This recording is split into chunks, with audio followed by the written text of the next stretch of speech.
Tako da kar začnemo potem z dr. Petro Svoljšar. Petra je najprej bi se obema organizatorjem najlepša zahvalila za povabilo. Obenem se že naprej opravičujem, ker je naslov bistveno bolj ambiciozen od tega, kar bo v besedilu potem sledilo. In predvsem bo izpuščen ali je izpuščen segment, na katerega je Žara uvodoma opozoril, se pravi žensko delo v kmetijstvu ali pa nasploh podeželje. Ta primanjkljaj lahko pripišem tudi, ne bom rekla predvsem, ampak tudi zelo pičnim raziskavam na tem področju, nasploh še posebno pa kar zadeva čas Prve svetovne vojne. No, ena od temeljnih debat, predvsem zahodnoevropskega, nekoliko manj slovenskega ali pa srednjeevropskega zgodovinopisja 20. in 21. stoletja, je bila debata o vplivu vojne na družbene spremembe, pri čemer sta nastali dve ločeni mnenji, na eni strani prepričanje, da je vojna odločilna prelomnica in inkubator sprememb, na drugi strani pa poudarjanje kontinuitete v procesih, ki jih je vojna prekinila ali jim je spremenila tok. In kot najbolj verjetna se zdi kombinacija obeh. In je tako vojna le eden od dejavnikov v daljše ali krajše evolucije odnosov. Drugo vprašanje, ki se samodejno postavlja, pa je, zakaj vojna prinaša sprememba, pri čemer seveda vojne ne smemo razumeti kot dogajanja, ki se je odvijalo tam nekje zunaj in je imelo določen vpliv le v določenem obdobju, temveč kot proces, v katerem je potrebno razločiti dva pojma. In sicer družbo v vojni, ker je vojna človeška in družbena dejavnost, ter mirnodobna ali družba v nevojni. V prvih se dogajajo namreč procesi in porajajo problemi, ki jih v mirnodobni družbi ni. Socialne spremembe povzročajo 4 dimenzije vojn. Prva je uničevalna ali razdiralna dimenzija vojne, ki se neposredno nanaša na regresijo kot spremembo, pri čemer pa velja ne zanemariti dejstva, da uničenje sproži tudi samodejni impuls po obnovi in ta je praviloma boljša od tega, kar je bilo, tudi stare vzorce obnašanja zamenjajo novi. Druga dimenzija je dimenzija preizkusa, kjer ne gre za vrednostno sodbo, temveč za dejstvo, da se morajo inštitucije v vojni prilagoditi razmeram, da država sploh preživi. No, Prva svetovna vojna je tole drugo dimenzijo postavila neke druge dimenzije. Tretja je dimenzija participacije, saj je totalna vojna zahteva udeležbo vojske in domače fronte in s tem tudi neprivilegiranih skupin. In četrta je tako imenovana psihološka dimenzija vojne, ker je vojna tudi velika čustvena preizkušnja in lojalnost do svoje skupne domovine se je praviloma med vojnami okrepila, okrepljena je bila zavest, da je napor usmerjen za nekaj. Na področju vprašanja ženskih vlog v vojni se je med prvo in po Prvi svetovni vojni med sodobniki utrdilo mnenje, da je za ženske napočila nova doba, da je padlo tisoče ovir in so ženske pokazale, da lahko opravljajo delo, ki so ga dotlej le moški. Slednje je zagotovo država. Obenem pa se je zgodovinarjem postavilo dvoje vprašanj, in sicer, ali se je položaj žensk po Prvi svetovni vojni izboljšal in rezultiral v emancipaciji in zakaj ne, saj se je kmalu pokazalo, da je odgovor na prvo vprašanje negativen in da se nove vojne zaposlitve in ponekod volilna pravica še niso prevedle v socialno, politično in gospodarsko moč oziroma enakopravnost. Nezanemrljivo je tudi dejstvo, da so k participaciji žensk v vojni pozivali militaristični in državni krogi, katerih diskurs je temeljil na utrjevanju patriarhalnih vrednot v razmerjih med spoloma. Tako so ženske spodbujali k pomoči, ali za določen čas, dokler jih potrebuje domovina. Prigovarjali so jim, da se obnašajo kot moški v vlogah, ki niso bili ženskam povsem naravne. Med raznovrstnimi vlogami, malo bomo imeli zamika, ki so jih ženske bile primorane prevzeti v Prvi svetovni vojni, je tudi tista, ki je žensko postavila kot močan dejavnik gospodarske dejavnosti v vojni in s tem po spolu spremenjeno strukturo delovne sile. saj je na primer v Veliki Britaniji v delovni proces vstopila kar tretjina žensk več kot v obdobju pred vojno. Najpogostejša vloga, pripisana ženskam v prvi svetovni vojni, so bile vloge povezane z delom žensk. Pri tem je potrebno imeti v obziru dejstvo, danes že večkrat poudarjeno, da je izraz delo zelo raztegljiva kategorija, ki niso pomenka za poslovanju ali gospodarski dejavnosti in da statistične obdelave običajno ne zajemajo tako imenovanih neformalne ekonomije, na primer dela v družinski skupnosti. Prehod iz 19. v 20. stoletje je v strukturi dela prinesel velike spremembe in prav med prvo svetovno vojno je korenit padec doživelo delo v gospodinstvu. Odmik od tovrstnega dela je bil postopen, nanjo vplival kolaps tekstilnega ali šivilskega, krojaškega dela, zaradi porasta mehanizacije v tej industriji, med vojno pa je predvsem izjemno zmanjšanje povpraševanja po luksuzu, kamor sodijo seveda tudi pomoč pri gospodinjskih opravilih.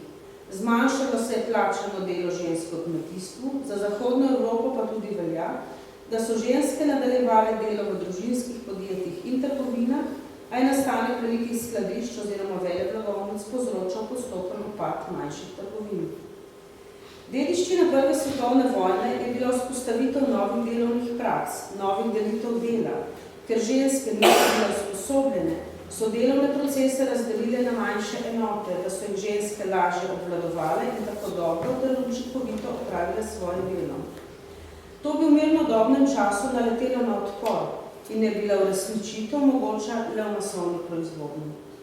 V industriji razstreliva in inženirskih poklicih se je med vojno pojavil problem razrečanja in zamenjave. Ženske so zamenjale moške, prevzele so bolj zahtevna dela in omogočile moškim odhod na vojno. In kadarkoli je to naletelo na odpor, so se pokazali potenciali in veščine ženske delovne sile, kar je morda bolj od zunanje prepoznavnosti imelo večji učinek na ženske same. Tako je na primer v Franciji leta 1916 obveljala uradna politika zamenjave moških na delovnih mestih z žensko delovno silo. Še bolj pa se je uveljavila praksa, da so ženske zamenjale moške predvsem na manj zahtevnih delovnih mestih in so morale delati pod nadzorom moških delavcev. Njihova namestitev je bila odvisna predvsem od uvajanja strojev, ki so ustvarili nekvalificirana ali polkvalificirana delovna mesta, ki so bila tako dodeljena manj izurjenim delavkam. Iz tega položaja so izhajale tudi razlike v plačilu, ki so se sicer med vojno zmanjševale, na primer v Franciji leta 1921 ponovno dosegli predvojna razmerja. Zaposlitev v novih industrijskih panogah ženskam ni samodejno prinesla novih sporazumov. Porazdelitev dela med spoloma je ostala in delavke so se samodejno znašle v podrejenem položaju nasproti svojih moških kolegov. V Franciji se je tudi pokazalo, da so ženske prevzele dela svojih mož, podobno kot v obdobjih, ko so se moški zaradi dela izselili. Ob njihovi vrnitvi pa so se vrnile k svojim običajnim opravilom.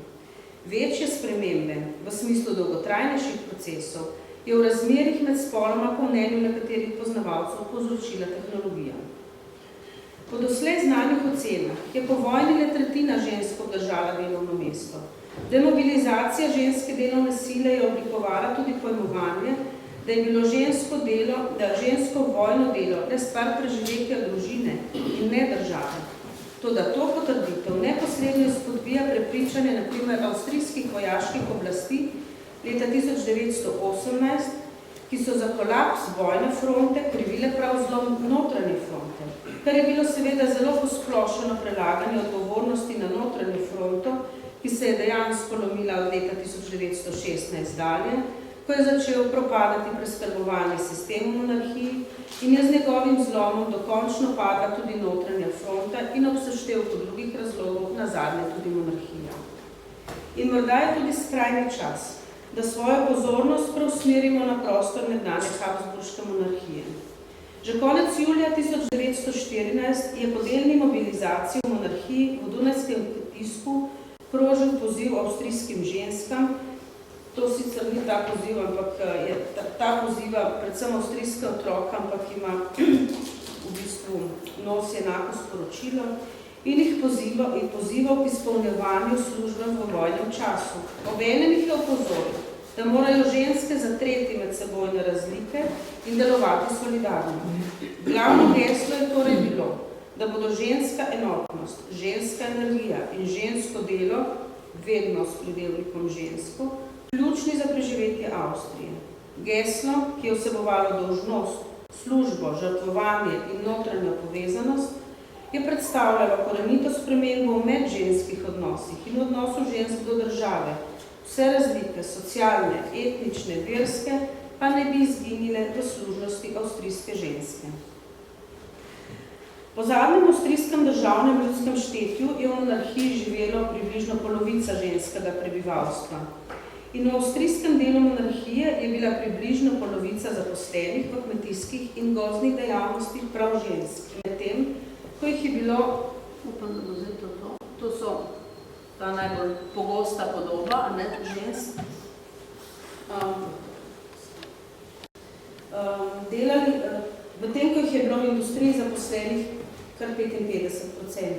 Po statistiki industrije, obrti in transporta, ki so delali izključno za vojaške potrebe, je bilo konec leta 1916 v celotni Avstriji zaposlenih 363 970 žensk in 920 702 moških. In tukaj so zdaj potem, da ne bom naštevala, nekoliko porazdeljene po posameznih industrijskih panogah. V Avstro-Ogrski je vojna poleg začetnega zanosa prinesla predvsem zmedo in gospodarsko negotovost. To je sprožila mobilizacija delovne sile, moške delovne sile, saj je bilo do konca marca 1918 samo v avstrijskem delu monarhije mobiliziranih 60% moških med 18 in 35 letom starosti. Uvedeno je bilo vojno gospodarstvo, kar je poenostavljeno pomenilo, da je bilo vse gospodarstvo podrejeno vojaškim potrebam, v mobiliziranih gospodarskih panogah, ki so delale izključno za vojsko, in v militariziranih delovnih mestih, pa so bile moške civilne osebe za delovni čas in na delovnem mestu zavezane k vojaški disciplini, kar ni veljalo za ženske in mladoletnike, medtem ko je v Nemčiji od leta 1916 taka odredba veljala tudi za militarizirana ženska delovna mesta. Avstro-Ogrsko gospodarstvo je pred začetkom vojne opredeljevala velika brezposelnost, tudi ženska, in to celo v tradicionalnih ženskih industrijah, tekstilni, sladkorni, delo na domu in v uradniških delih, ter kot že omenjeno v gospodinjskih delih. Oktobra 1914 je bilo na primer ukinjenih 15 154 podjetij, 7728 jih je delo omejilo in 211 677 delavk in delavcev ter nameščencev je bilo odpuščenih. Po drugi strani pa so zacvetela podjetja, ki so proizvajala vojne materiale. Pomanjkanje delovne sile so poskušali zapolniti z zaposlovanjem žensk, otrok, ujetnikov in beguncev, s podaljšanjem delovnega časa, s preklicem zakona o prepovedi nedeljskega in prazničnega dela in z zaposlovanjem nekvalificirane delovne sile pri zahtevnejših delih. Ženske so imele večinoma nizko stopnjo izobrazbe, zaradi družin so bile manj mobilne in zato manj konkurenčne. Na prelomu leta 14 v letu 15 se je brezposelnost prevesila v kritično pomanjkanje delovne sile, preskrba s surovinami, prehrano in trg delovne sile so bili plansko organizirani in nadzorovani, da bi lahko zagotovili material in delovno silo. Posredovanje dela je potekalo preko komisij in te so delo najprej ponudile samskim ženskam oziroma ženskam brez otrok ali z majhnimi družinami, ki so imele babico, da so lahko skrbele za otroke. Tako je bila proizvodnja v kovinski in strojni industriji zaradi povpraševanja po orožju, vozilih, bodeči žici in vojaških posteljah v velikem porastu in s tem tudi potreba po delavkah in delavcih. Tekstilna industrija je izdelovala le blago za uniforme, šotorska platna, sanitetni material, odeje in vsa tovrstna industrija je bila usmerjena zgolj v izdelovanje izdelkov za vojaški trg. V monarhiji so podobno kot drugod v bojujoči Evropi ženske zaposlovali na 3 temeljnih področjih. V javnem spominu, zdaj če gremo malce nazaj, so morda najbolj prepoznavne poleg bolniških sester ženske v industriji orožja, tako v težki industriji kot v kovinsko-predelovalni industriji, ki je zaposlovala največji delež žensk v tej industrijski panogi. Po drugi strani pa je bil prav v težki industriji porast ženske zaposlenosti skokovit. Na primer v Österreichische Alpine Montan Gesellschaft od 0 na 2000, v povprečju je med vojno tam delalo 10% žensk. Tovrstne tovarne so potrebovale čedalje več delovne sile. Tovarna razstreliva v Wölsdorfu, v spodnji Avstriji, ki je zaposlovala 30.000 delavcev, od tega polovico žensk, je na primer začela uvažati odpuščene češke tekstilne delavke. Toda vojna ni zgolj intenzivirala delovnega procesa, temveč se je spremenila tudi narava ženskega dela. Ženske so delale v izredno težkih razmerah, ki so vplivale na njihovo zdravje, po eni strani zaradi narave dela, na primer v tovarnah kemičnih bojnih sredstev, po drugi strani zaradi izjemnih delovnikov, o čemer bo govora prav kmalu. Tovarna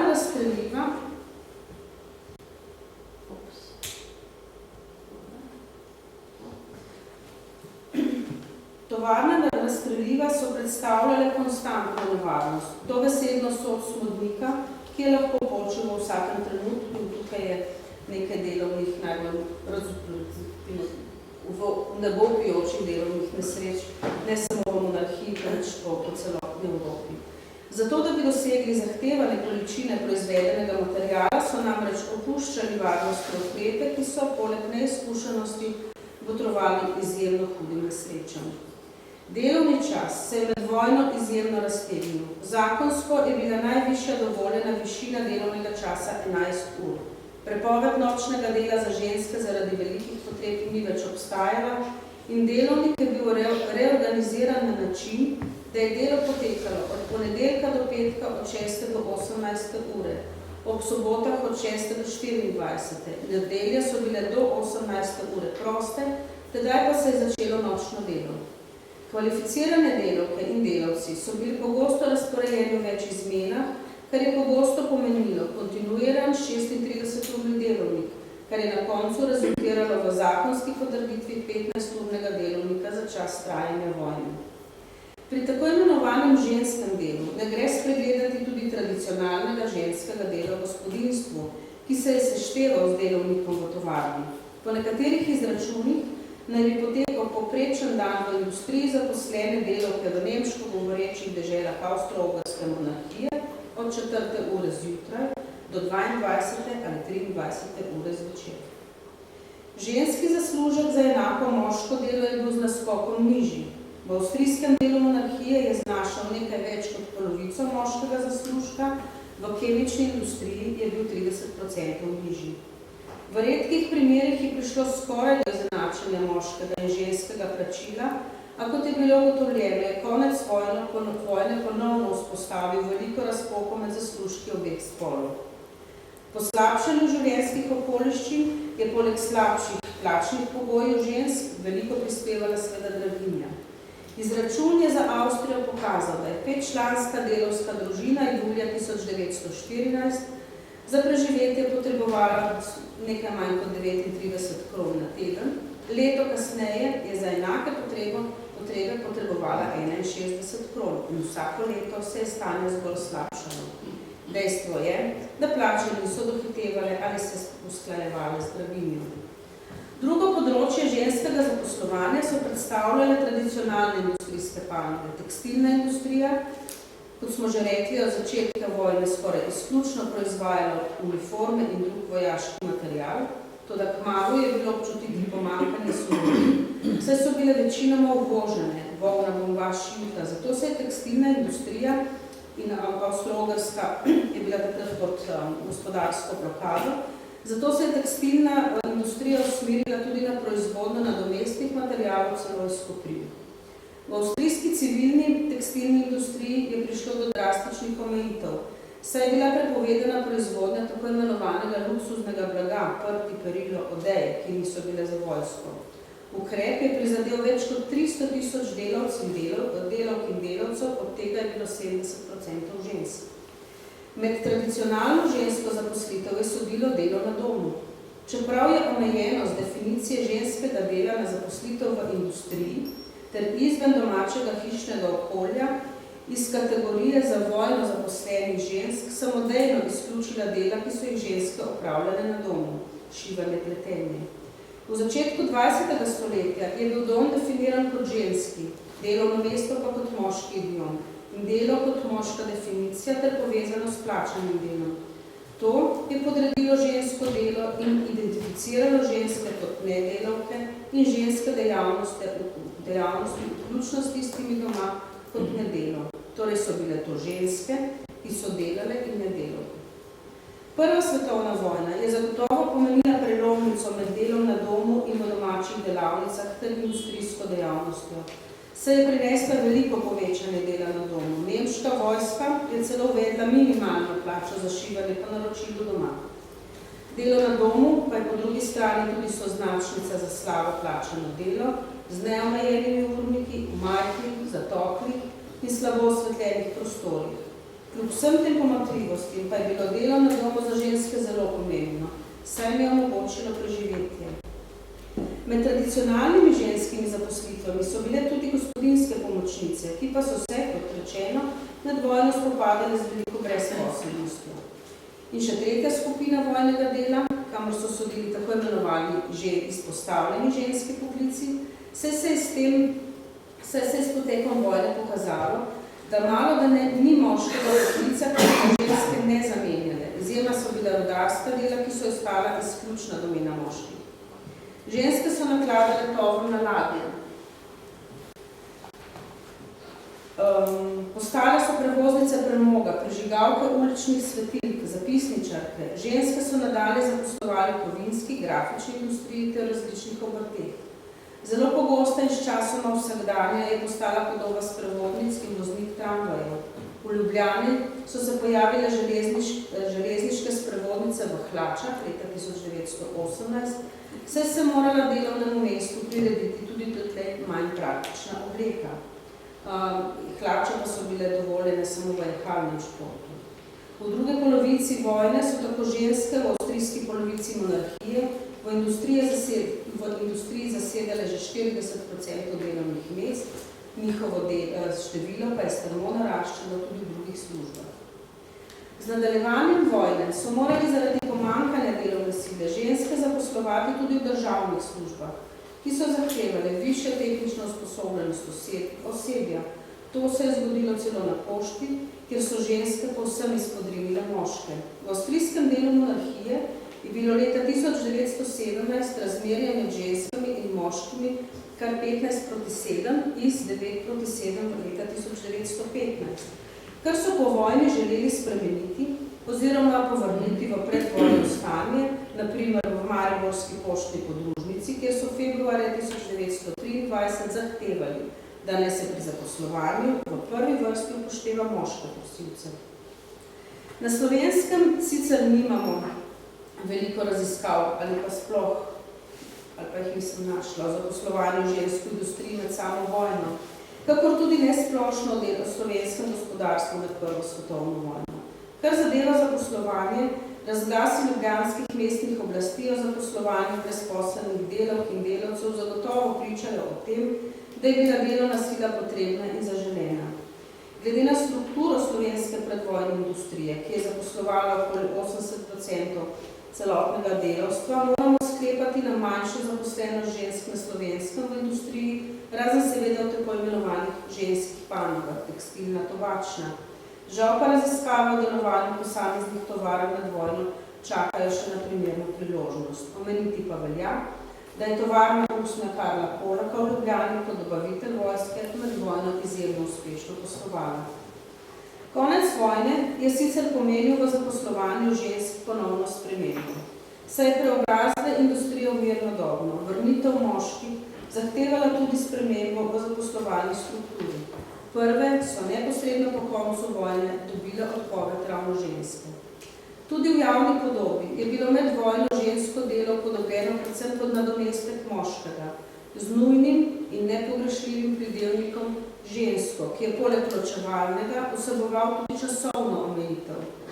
Navkljub dejstvu, da so bili doslej sledovi, ki so jih zapustile ženske v spominu na Prvo svetovno vojno, slabo vidni, pa moramo vendarle reči, da Prva svetovna vojna predstavlja obdobje, ko je ženska izstopila iz domačega okolja in je prevzela nase bremena, ki so tradicionalno pripadala moškim, ter tako vendarle preusmerila tok sprememb v smer manjše neenakopravnosti in postopnega večanja socialnih in političnih pravic.